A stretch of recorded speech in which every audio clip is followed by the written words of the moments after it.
তারা তো নবীর দ্বীনের কাজ করেছিল। আল্লাহ কোন নবীকে বললেন না যে আমি আল্লাহ তোমার জান বাঁচাবো, আমি আল্লাহ তোমাকে বাঁচিয়ে নেব। এরকম আশ্বাস আল্লাহ কোন নবীকে দেন নাই। আল্লাহ কোন নবীকে আশ্বাস দেন নাই। আল্লাহ আমার নবীর জন্য বলেছে ওয়াল্লাহু ইয়াসিমুকা মিনান নাস। আল্লাহ বলেন হাবিব রে, আপনার চিন্তা করতে হবে না, ওই কাফেররা আপনাকে মারতে পারবে না। আমি আল্লাহ আপনাকে বাঁচিয়ে নেওয়ার দায়িত্ব নিয়েছি। জোরে জোরে বল সুবহানাল্লাহ। সেই নবী, সেই নবীর শান বুঝুন। বাবাজি আমার জিবরাইল, যে নবীকে আল্লাহ এতটা মর্যাদা দিয়েছেন, তামাম নবীদের কাছে আল্লাহ পাক জিবরাইলকে পাঠিয়েছেন হাতে গোনা। বাবাজি আমার তাদের কিন্তু হায়াত অনেক ছিল। মুসা নবী বাবাজি আমার 900 বছর ইসলামের দাওয়াত দিয়েছে। 900 থেকে 950 বছর ইসলামের দাওয়াত দিয়েছেন, আল্লাহর পথে এসো। বাবাজি আমার তার কাছে মুসা নবীর কাছে সর্বাধিক এসেছেন জিবরাইল আমিন 400 বার। 900 বছরের মধ্যে এসেছে 400 বার। ঈসা নবীর কাছে এসেছে আল্লাহ পাকের পক্ষ থেকে জিবরাইল 4 বার। কোন নবীর কাছে এসেছেন 100 বার, কারো কাছে এসেছে 50 বার। হাতে গোনা কতবার এসেছে, কারোর 900 বারের মধ্যে, কারোর 500 বছরের মধ্যে, কারোর 200 বছরের মধ্যে। বাবাজি আমার নবী বিশ্ব নবী রাহমাতুল লিল আলামিন সাফিউল মুজরামিন বাবাজি আমার হুজুরের কাছে মাত্র 23 বছরের জিন্দেগিতে মক্কার 13 বছর, মদিনার 10 বছর, মোট 23 বছর। 23 বছরের মধ্যে জিবরাইল আমার নবীর কাছে কতবার এসেছিলেন? জি পানি হচ্ছে, শুনতে পাচ্ছেন? জোরে বলুন। 250 বার। হ্যাঁ 250 বার। আচ্ছা আপনি কি বলছেন? আপনি একটা কি বলছিলেন না, একটু বলছিলেন না কি? চাচা বলুন, আমার নবী মাত্র 23 বছরের জিন্দেগিতে নবীর কাছে জিবরাইল কতবার এসেছিলেন?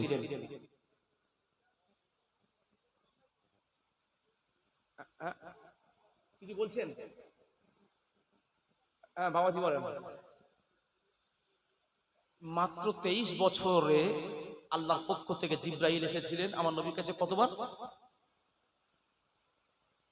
24,000 বার। কতবার? 24,000 বার আল্লাহর পক্ষ থেকে আমার নবীর কাছে জিবরাইল এসেছিলেন। এবার প্রশ্ন, 24,000 বারটা তো কম নয় বাবাজি আমার। 24,000 বার জেনেন, তাহলে কেবল কি কোরআন নিয়ে এসেছিলেন? 30 পারা কোরআন, কখনো তিনটে আয়াত, কখনো ছোট সূরা, কখনো 5টা আয়াত বাবাজি আমার নিয়ে এসেছিলেন। যখন সমস্যা হয়েছে, সমস্যার সম্মুখীন হলে সমাধানের জন্য আল্লাহ পাক আয়াতে কারিমা ওহী নাজিল করে দিয়েছেন বাবাজি আমার। তাহলে আমি জানতে চাই জিবরাইল কি আমার নবীর কাছে কেবল মাত্র ওহী নিয়ে এসেছিলেন? কথা বলেন, আমার কথা বুঝতে পারছেন না? যে 23 বছরে 24,000 বার এসেছিলেন আমার নবীর কাছে, সবচাইতে বেশি এসেছিলেন। তাহলে আমার প্রশ্ন, জিবরাইল কি আমার নবীর কাছে কেবল মাত্র কোরআনের আয়াত নিয়ে এসেছিলেন, নাকি অন্যান্য কারণেও এসেছিলেন? হ্যাঁ অন্যান্য কারণেও এসেছিলেন। কেমন কারণ দেখুন। জিবরাইল আমিন আলাইহিস সালাতু ওয়াস সালাম একদিন আমার নবীর কাছে হাজির। আমার নবী বলছেন, ভাই জিবরাইল, আল্লাহর পক্ষ থেকে কোনো খবর আছে নাকি? ওহী নিয়ে এসেছেন নাকি? না না ইয়া রাসূলুল্লাহ, ইয়া হাবিবাল্লাহ, হুজুর কোনো ওহী আসে না। তাহলে কেন? জিবরাইলের চোখে পানি। বাবাজি আমার জিবরাইল যখন কান্নাকান্নি করছেন, আমার নবী বললেন, মা ইয়াবকি ইয়া আখি জিবরাইল, এ ভাই জিবরাইল আপনি কাঁদছেন কেন, কি হয়েছে? না হুজুর, আমি অন্য কোনো কাঁদি নাই, অন্য কোনো কারণে কাঁদি না হুজুর গো। আমি আল্লাহর পক্ষ থেকে হুকুমে আসি নাই, আমি এসেছি এই জন্য আমি জিবরাইল আপনাকে না দেখলে থাকতে পারি না। জোরে জোরে বল সুবহানাল্লাহ, আরো জোরে। বাবাজি আমার, জিব্রাইল আমার নবীর প্রেমে পড়ে গেছে, আমার নবীর মহাব্বতে পড়ে গেছে। বাবাজি আমার, তাহলে বুঝুন তো জিব্রাইল আমার নবীকে কতটা ভালোবেসেছে। আমরা সেই নবীর উম্মত হয়ে নবীকে ভালোবাসতে পারলাম না, তাই না? জিব্রাইল ফেরেশতা হলো আল্লাহর সবচাইতে কাছে, সবচাইতে কাছের ফেরেশতা। সেই কাছের ফেরেশতা দেখছে যে আল্লাহ যদি মুস্তাফার জন্য পাগল হয়, আল্লাহ যদি মুস্তাফাকে সালাম জানায়, আল্লাহ মুস্তাফার নামে যদি কসম খায়, আল্লাহ বলছেন দুনিয়ার মধ্যে আমার একজন নবী আছে, সেটা অন্য কেউ নয়, মুহাম্মাদুর রাসূলুল্লাহ। আমি আল্লাহ জানালাম আমারও একজন নবী আছে, যেটার নাম হলো মুহাম্মাদ। জোরে জোরে বল সুবহানাল্লাহ।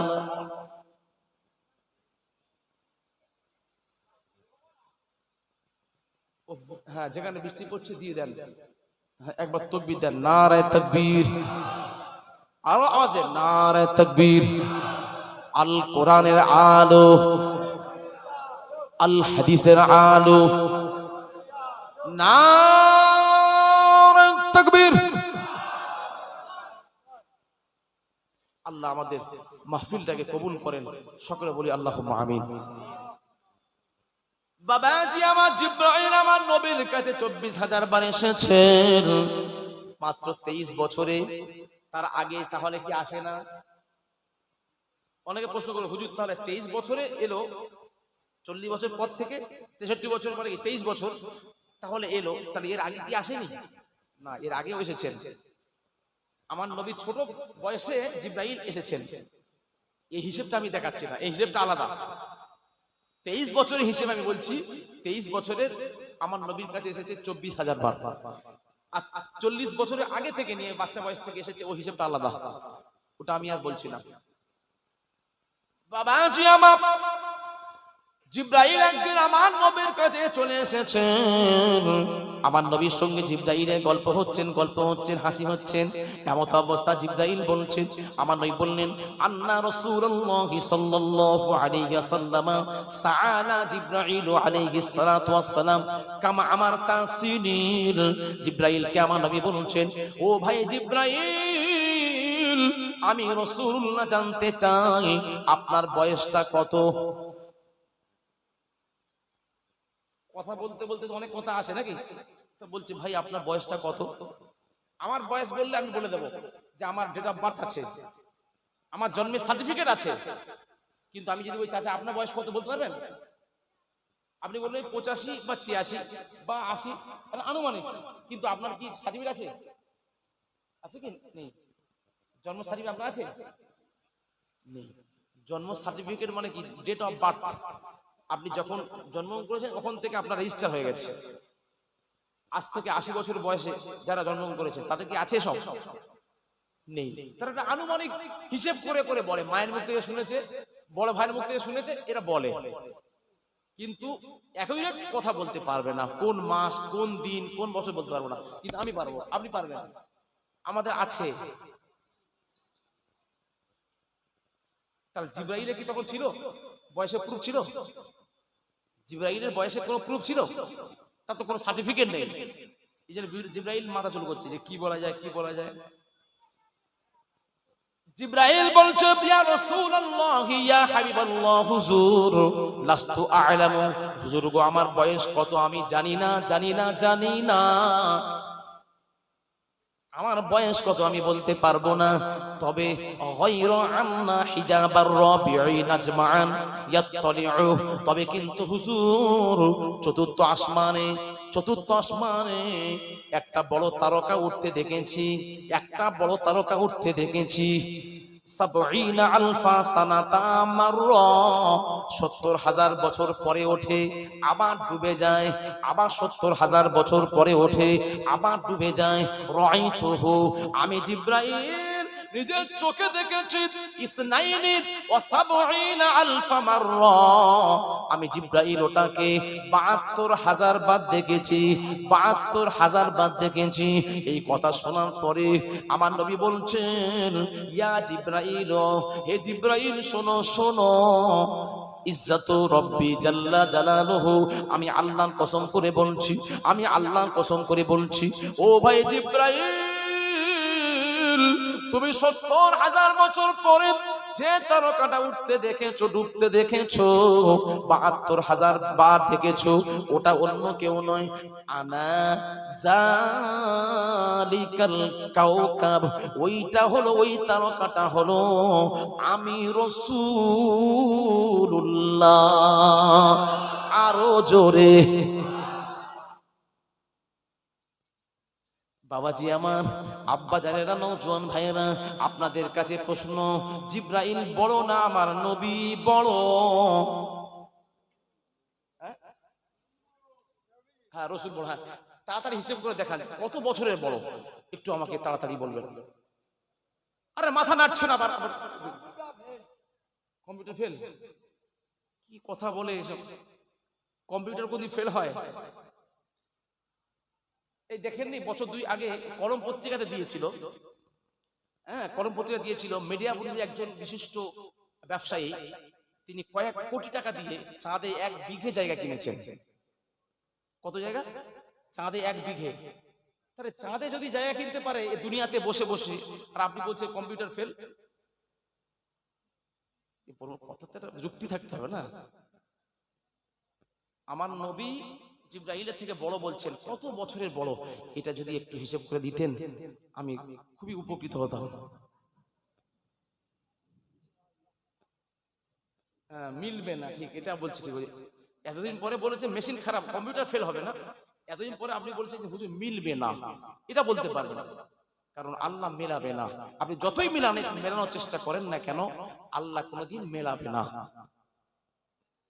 বাবাজি আমার, আব্বা জানেরা, ও আমার নওজোয়ান তরুণ যুবক ভাইয়েরা, মা ও বোনেরা, কোন নবী দেখুন, কোন নবী দেখুন, আল্লাহ নবীর কত সম্মান দিয়েছেন। ওই নবী আমার যখন মায়ের পেটেতে ছিলেন, আব্বা জান আব্দুল্লাহ দুনিয়া থেকে বিদায় নিয়েছেন। পিতা হারা নবী, মাতা হারা নবী, ইতিম ইয়াসির নবী। বাবাজি আমার আব্দুল্লাহকে যখন আমার আব্বা জান আব্দুল মুত্তালিব বিয়ে দিবেন, আব্দুল্লাহ এত সুন্দর দেখতে ছিল, আব্দুল্লাহ এত সুন্দর দেখতে ছিল। আব্দুল্লাহ যখন বাইরে বেরোতো, এলাকার সুন্দরী সুন্দরী রমণীরা, বিশ্ব সুন্দরী মেয়ে ছেলেরা আব্দুল্লাহ প্রেমে পড়ে যেত। আব্দুল্লাহর বিয়ের জন্য প্রস্তাব পাঠাতেন। আব্দুল্লাহ বলল, না না না, আমার আব্বা জান যেখানে বিয়ে দেবে আমি সেখানে বিয়ে করব, আমি তোমাদের প্রস্তাব কবুল করব না। আব্দুল্লাহ ডিনাই করে দিতেন। বাবাজি আমার, এত মেয়ে ছেলেরা আব্দুল্লাহকে রিকোয়েস্ট করেছেন, আব্দুল্লাহ ডিনাই করেছে, না না, বিয়ের ব্যাপারে আমার কোনো সিদ্ধান্ত নাই, আমার আব্বাজান যেখানে বিয়ে দেবেন সেখানেই বিয়ে করব।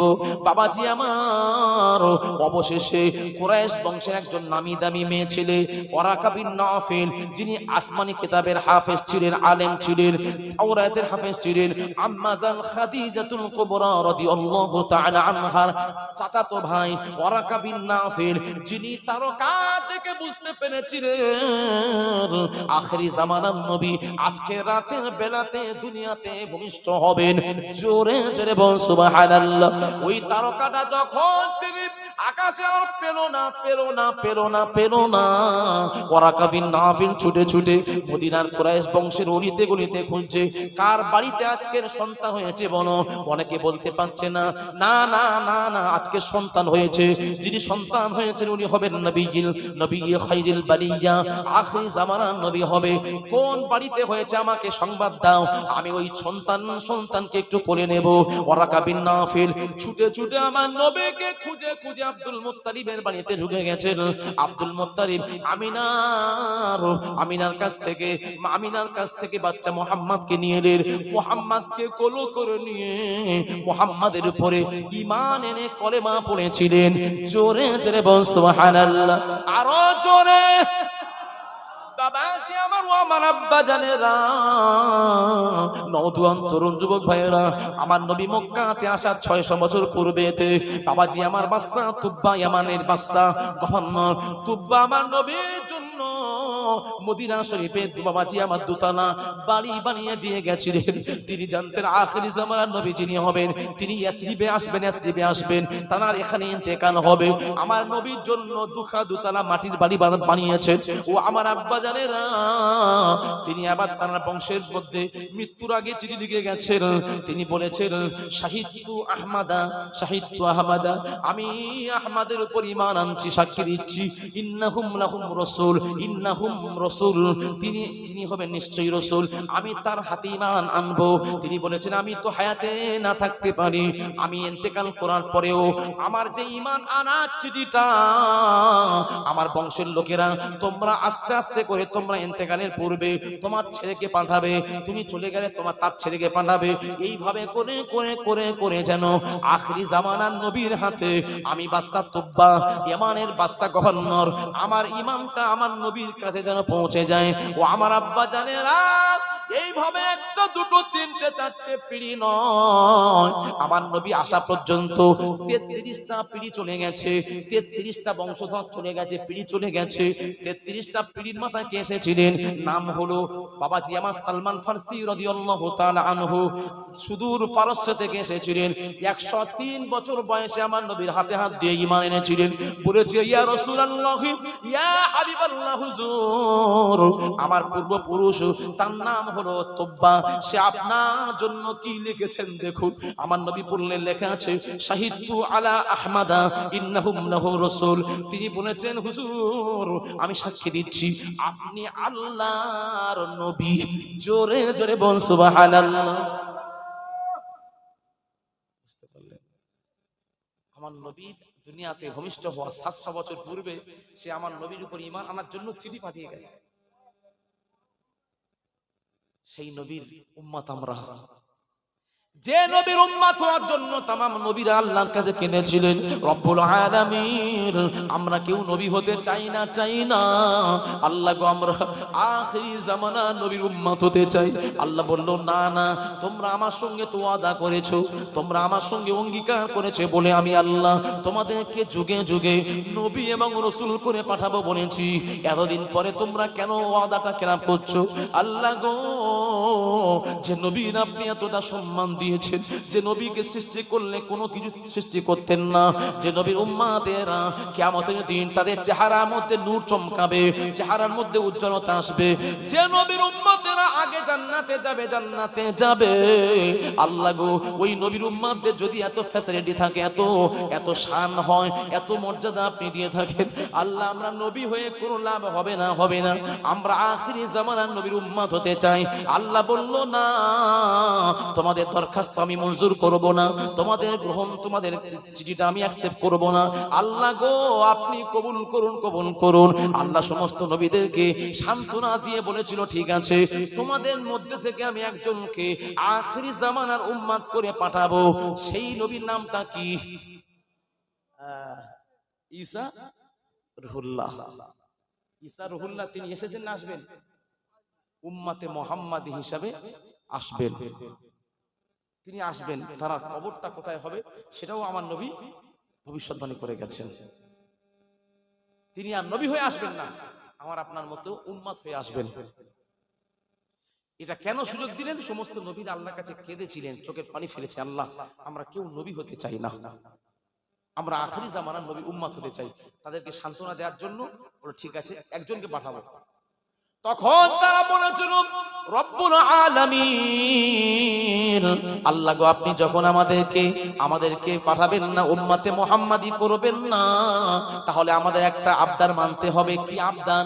আল্লাহ গো আখিরি জামানার নবীকে আমরা যেন মুসাফা করতে পারি, তানাকে আমরা দু চোখে যেন নয়নে দেখতে পারি। আল্লাহ বলল ঠিক আছে, তোমাদের প্রস্তাবকে কবুল করলাম। আল্লাহ কবুল করে নিয়ে আমার নবী যখন মিরাজে গেছিল, বাবাজি আমার মিরাজ থেকে আসার পথেতে বাবাজি আমার কোন মসজিদে আকসাতে ফজরের নামাজের ইমামতি করেছিলেন। ফজরের নামাজে ইমামের জায়গায় দাঁড়িয়েছিলেন আমার নবী। সমস্ত নবীরা হয়েছিল মুক্তাদি। বাবাজি আমার জামাত হলে, জামাতে নামাজ পড়তে গেলে আকামাত দিতে হয় না কোনটা? বিনা আকামাতে কি ইমাম দাঁড়ায়? আর যদি বিনা আকামাতে দাঁড়িয়ে যায় ইমাম কি হবে? নামাজি হবে না। ঠিক বললো? ফতোয়া দিতে ব্যস্ত সব। আমি জোর গলা বলতে পারছি না, উনি বলে দিলেন ঠিক হবেই না। আকামাত দেওয়াটা কি জানতে হবে। আকামাত দেওয়াটা ফরজ নয়। আমাদের মধ্যে কি ফরজ ওটা? ফরজ না হলে ফরজ ওয়াজিব ছেড়ে গেলে তখন সহসিজদা বলেছে, আর ফরজ ছেড়ে গেলে নামাজ হবে না, বাতিল। যদি কোনো ওয়াজিব ছেড়ে যায় আপনাকে সাজদায়ে সাহহ করতে হবে, তাহলে নামাজ হয়ে যাবে। তাহলে আকামাতটা কি জানতে হবে। বাবাজি আমার, আব্বা জানেরা, নওজোয়ান তরুণ যুবক ভাইয়েরা, আকামাত না দিলে তো নামাজ হয় না। আকামাত দিতে হবে, আকামাতটা দেওয়াটা সুন্নাত। আকামাত দিতেই হবে, দিতেই হবে। আমার আব্বা জানেরা, আপনাদের কাছে জানতে চাই, আমার নবী হয়েছিলেন ইমাম। মসজিদে আকসাতে আমার নবী ইমামের জায়গায় দাঁড়িয়ে গেছেন। সমস্ত নবীর নবীরা হলেন মুক্তাদি। আহা কি নামাজ, কি নামাজ ছিল! সমস্ত নবীদেরকে নিয়ে নামাজ হচ্ছে। ওই নামাজে কে আকামাত দিয়েছিলেন? আকামাত কে দিয়েছিলেন জানতে চাই।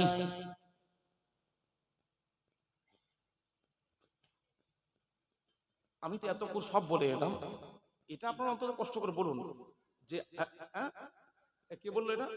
হ্যাঁ ঠিক, রাইট। জিবরাইল আমিন আলাইহিস সালাতু ওয়াসসালাম আকামাত দিলেন। আকামাত দেওয়ার পরে নামাজ চালু হয়ে গেল। সালাম ফেরানোর পরে আমার নবী আমার রেডি আছেন। সমস্ত নবীদের পক্ষ থেকে আমার নবীকে স্বাগতম জানানোর জন্য 3-4টে গ্লাস রেখেছিলেন, 3-4টে গ্লাস রেখেছিলেন। বাবাজি আমার অনেক কিছু ছিল, শরবত ছিল, দুধ ছিল, জমজম পানি ছিল, অনেক কিছু ছিল। বাবাজি আমার, তার মধ্যে আমার নবী একটা জিনিস গ্রহণ করেছিলেন, সেটা আমার নবীর খুবই পছন্দনীয় খাদ্য। সেটা কি? রাইট, দুধ। আমার নবী পান করে নেওয়ার পরে সমস্ত নবীরা আমার নবীকে মুসাফা করলেন। আমার নবীকে দেখে ধন্য হয়ে গেছিলেন। জোরে জোরে বল সুবহানাল্লাহ। সমস্ত